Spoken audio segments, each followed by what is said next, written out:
From an outside perspective, tension is mounting across the MMA world, especially in the heavyweight division. At the center of it all is Tom Aspinall, a champion who has poured everything into the UFC, yet now faces a wave of criticism, disrespect, and controversial claims.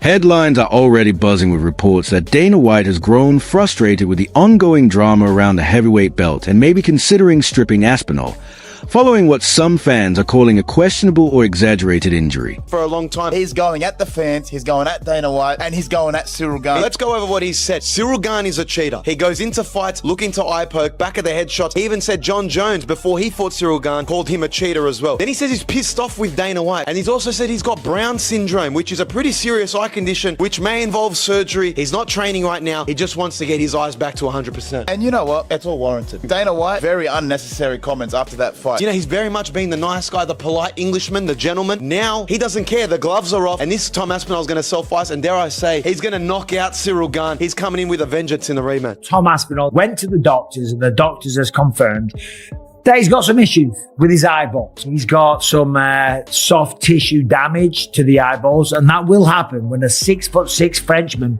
sticks both of his fingers knuckle deep into your eyeballs, okay? So that's not surprising. But what is surprising is that he has something called Brown syndrome, which basically is where the eyes aren't moving in tandem with one another. So therefore, the eyes, which are basically cameras, right, for your brain, in case you don't know, they're seeing different images. And when you see different images, you see double, or maybe sometimes the brain cuts out one of the images so that it doesn't get confusing and you don't get headaches and stuff like that. And then, of course, when you're only seeing through one eye, you have problems with depth perception. So for Tom, unfortunately, and even his dad said this, he's like, Tom has 3 fights left on his contract, and then we're going to get a boxing super fight. We're out of here. Because think about it. Let's say he beats Cyril Gane, right? So we're never seeing that again.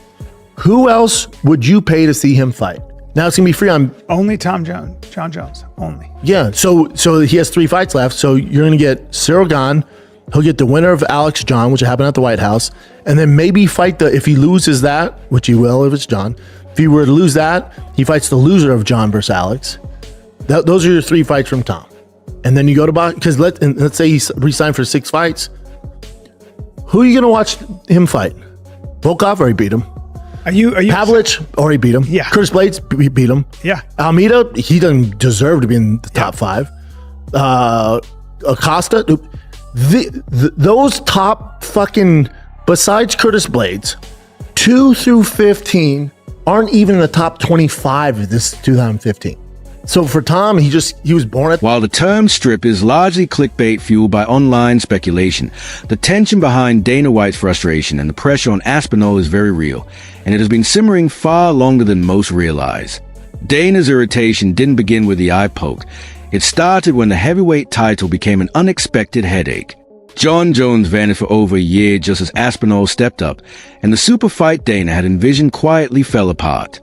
Aspinall ended up holding a belt he hadn't campaigned for while the UFC scrambled to salvage one of its biggest potential matchups. True to form, Aspinall remained professional, active, and loyal, taking backup roles, saving fight cards, filling gaps, and accepting the Cyril Gane fight when offered, even though everyone, including Dana, expected him to win effortlessly. This wasn't the blockbuster UFC wanted. It was maintenance, damage control, an obligation, and that obligation ultimately exploded in Dana White's face. Poke and how it went out.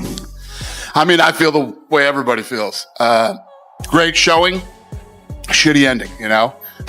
It would seem obvious that a rematch is right on the cards. Would you like to just rebook these guys as soon as Tom is able to get back in there? Yeah, total pain in the ass, but yes. This one, I mean, John is fully, other than saying, the amount, saying it's on me, it's my bad. A little surprising. It's what, 5 months later and they haven't met, they haven't talked. Like you would think, hey, can we meet? I'll fly to Vegas. Let's go out. I'll meet you in your office anytime you're ready. I'll fly to any event, whatever. Would suggest, I don't know if you guys feel otherwise, would suggest Dana was pretty pissed that he gave him his word and he backed out on the word. That's what it seems like to me. But he's continuing with this thing that he wants to be on the White House card. He wants to make it up. He wants the opportunity. Now, he doesn't want the fight. To the best of our knowledge, they never talked about an Alex Pereira fight. They wanted him to fight Tom Aspinall. and he had agreed, and then he reneged. And so there's no indication. One would think that they would see the light and say, hey, Pereira versus Jones makes a lot of sense. Jones isn't holding up a division. He doesn't have to fight anyone in particular, and Pereira could just move up and give up that title, and we could do Yuri versus Carlos Alberg. One would think that they would be interested in it. The question is, can Dana get over his disappointment, his anger towards John reneging on his word? But this was kind of the first time that John confirmed that yes, he did in fact give his word, and he did back out. Just think about the way that Dana White talks about Conor and his participation in this card, which is we're in lockstep. We're talking to Conor every day. It seems like there's that, and then there's the John Jones where it's like, don't want to talk about it. John Jones is the only one talking about it, completely one-sided. To me, John Jones feels like the break glass in case of emergency option for the UFC, right? Like if Conor can't do it, then you get over it, you swallow your pride, and you hit up John Jones. But until Conor McGregor's out, I feel like John's on the outs. This eye's still a little bit blurry. The other part of this eye is blurry. But the main thing that's bothering me at the minute is double vision. When he's looking up and in, the left eye is going up and in extremely well. The right eye is kind of stopping. You see how the right eye is just not as high up as the left, and that's a restriction. So the eye wants to go and he wants to track it, but the more I do this, the more he's going to start aching in that upper inner aspect. And what he's going to do is, if he's in a fight situation, he's not going to be dealing with it. He doesn't want the ache in the eye, and he also doesn't want to have double. So what he's going to do is tilt his head. So that's on that side. If you look at the left, which should be matching it, so you're looking across, up as much as you can, and you can see how, again, with the right eye it's up and out, but the left eye is just not able to go as extremely up as possible. When I got poked in the eye, obviously, and then people were like, his eye wasn't even red. Does your eye always go red when there's something wrong, or is that? You can absolutely lose your vision without having a painful red eye. So you don't need a red eye to have blurred vision at all. So no. Yeah. So how long till I can train properly, spar? It's a long road ahead, but the prognosis is guarded at the moment. I would recommend that you wouldn't. A brutal, perfectly placed eye poke ends a fight almost immediately, and the narrative instantly turns against Tom Aspinall. Fans criticize him, fellow fighters mock him, and pundits frame the situation as weakness. Dana White, already worn down by the chaos in the heavyweight division, announces that Aspinall chose not to continue, a statement that transformed public misunderstanding into a smear campaign. In reality, Aspinall was dealing with vision loss, neurological interference, and the early stages of potentially career-threatening injury. Then the truth emerges.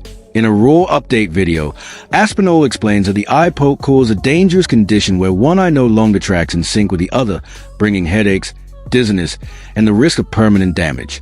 Suddenly, the story makes sense. The same fans who mocked him now appear reckless.